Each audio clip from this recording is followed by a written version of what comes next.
Hello and welcome to my story wonderland. Hope you guys very well.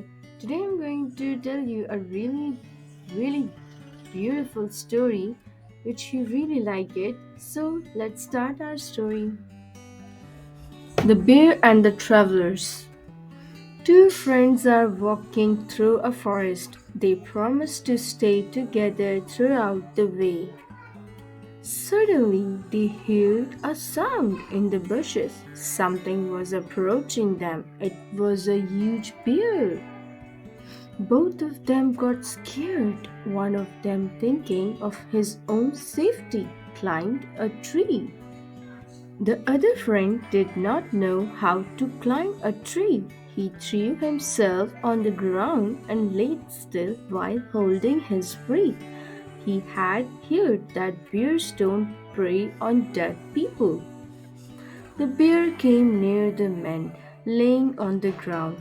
He sneaked his ears and slowly walked away. The man on the tree came down. He jokingly asked his friend, "What did the bear whisper in your ears?" The other friend replied, "The bear told me to never trust someone who deserved you in need." Moral of the story: a friend in need is a friend indeed. Hope you like my video and my story. Guys, please subscribe my channel for more beautiful and moral stories. Thank you. Thanks for watching.